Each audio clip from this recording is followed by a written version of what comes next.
वंदे पुरुषोत्तमम्। परम प्रेममय श्री श्री ठाकुर श्री चरण रे मोर भूमिष्ठ प्रणाम। परम श्रद्धा जगज्जननी श्री वर्मा, परम पूज्यपाद श्री श्री बरदा और परम पूज्यपाद श्री आचार्य देव श्री चरण रे मोर भूमिष्ठ प्रणाम। आज मु जो कथाटी आपण मन सामने परिवेशन करबा चाहूची ताहा होची अनेक लोकंक मन रे थाए ठाकुर किए, ठाकुर अनुकूल चंद्र किए।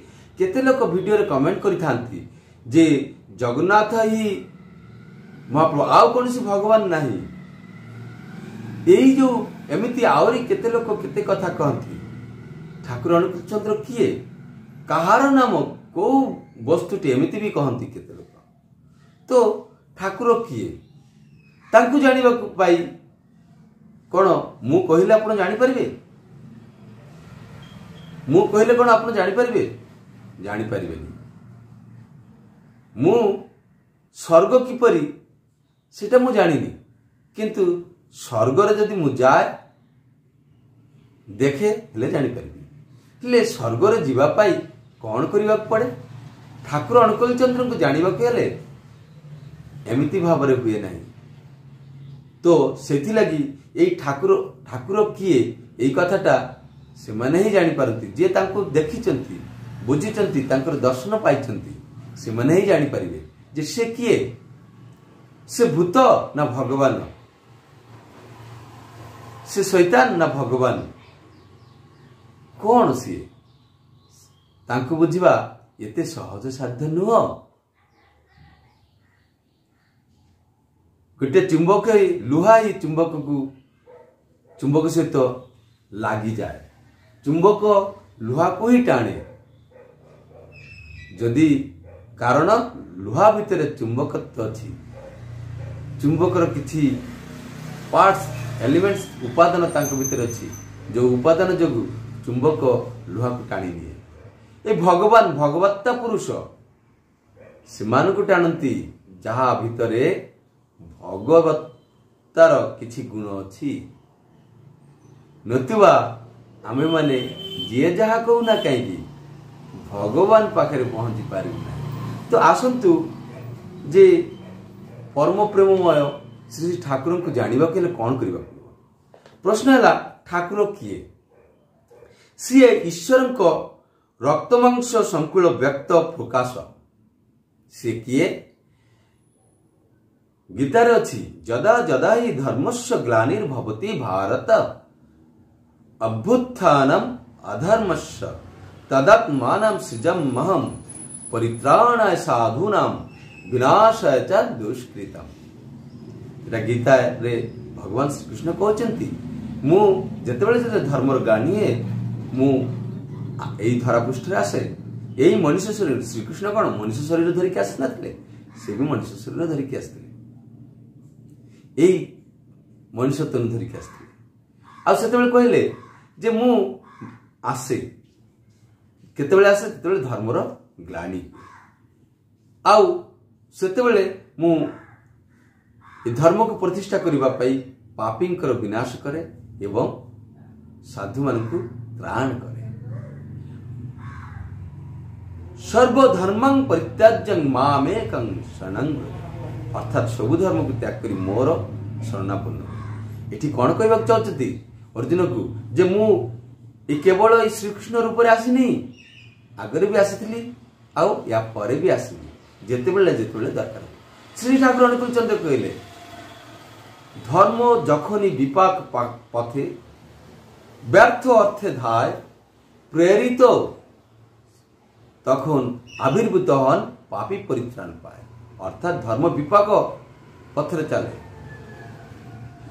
प्रेरित सेतेबेले आसंती पापी परित्राण पाए, पापी को मध्य से त्राण करती।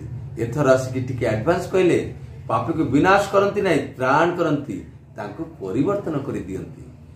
जेमती बुद्धदेवंक अच्छी कथा तथागत, ये तथागत होचंती श्री ठाकुर बुद्ध, श्री चैतन्य, श्री रामकृष्ण, अल्लाह, जीशु समस्त होचंती तांकरी तथागत प्रेरित। सी आसंती श्रीकृष्ण मत से प्रेरित। तो नर मांस संकुल व्यक्त होची व्यक्त प्रकाश कहार भगवान भगवान जेतेबेले नर रूप नहीं कि आसती से तार प्रकाशटा एपरी ही हुए। ठाकुर होती सीए सीए ईश्वर रक्त मांस संकुल व्यक्त प्रकाश। आमे माने पुराना मनुष्य माने अनेक ही ठाकुर को नर शरीर देखीचे ठाकुर को नर शरीर देखु देह थिबा बेलू किंतु तांको दर्शन करिने किंतु तांको देखिचु यही चर्म चक्षुरे देखिचु किंतु तांकर दर्शन हैनी। दर्शन हेबाटा एते सहज नुह। दर्शन करिबा गोटे अलगा जिनिस। वृत्तिभेदी टाण नहेले सेते बेले वृत्तिभेदी टाण न हेबा जाय आमे तांको दर्शन पाइबुनी। वृत्तिभेदी टाण हेले आमे भगवान को देखि पाबु। सेही अर्थ ठाकुर को दर्शन करिसंती मात्र दुई जन। से किए किए श्री श्री बड़मा और श्री श्री बड़दा।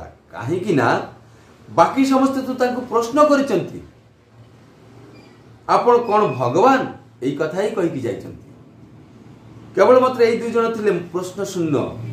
तेणु ठाकुर जगत रे प्रश्न शून्य हेबार साधना करबा को हुए। समर्पण साधना करबा को हुए। मु जदि भावे मु जाजन करुछि मु काम करुछि कदापि भी ता फलवान हुए ना। किंतु जो मुहूर्त भावे ठाकुर तुमे दया करी मो माध्यम कथा कहूच काम करुच सेते बेले ही फलवान होई उठे। एबे कथा हला कण आमे जो नाम ध्यान करुचु किपरि करिबा दरकार किपरि करिबा दरकार से कथाटा बुझेबा पाई श्री श्री पितृदेव एवं श्री श्री बड़मा एमानकर जीवन शैली को देखा पड़े। से किपरि कौन करते से कौन कहिचंती किपरि करथिले आसंतु से विषय रे टिके आलोकपात करिबा। बड़ बड़ उत्सव देखी अनेक गण्यमान्य मनुष्य श्री श्री बड़दा को पचारिचंती ये समस्त किपरि भाव रे होची। विराट विराट उत्सव सेठी जनसमागम एते परिमाण रो हुए तार कोनसी माने हिसाब करी हुएनी। खर्च बर्च कौठू किपरि भाव रे होची किए किछि कल्पना करि परिबेनी। तो आश्चर्यजनक घटना को देखिकी लोक मैंने पचारुचंती जे सब किपरि होची।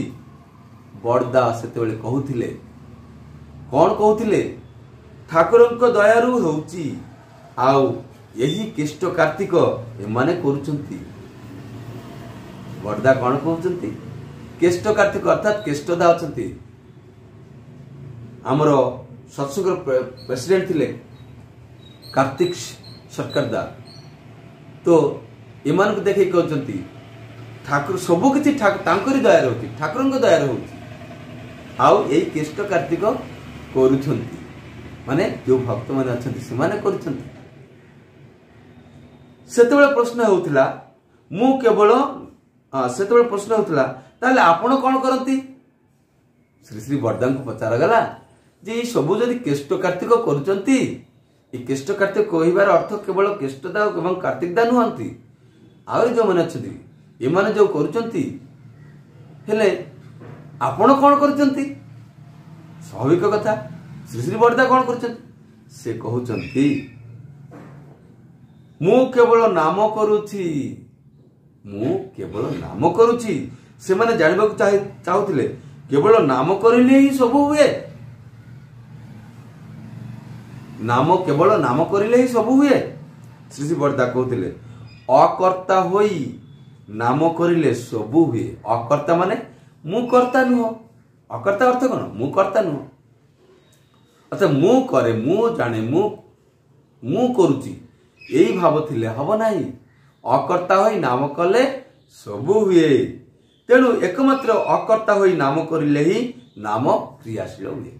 पुण्यपुथी अच्छी केवल नाम नाम तीव्र नाम चाहिए। यही नाम कले सब किछि संभव। श्री परम प्रेम श्री ठाकुर तांकर भाव बाणी रे कहिथि भाव समाधिस्थ अवस्था रे कहिथि जहाँ यही पृथ्वी रे द्वितीय स्थान रे देखिबाटा यह दुर्लभ। से केवल नाम नाम नाम नाम नामी अभेद।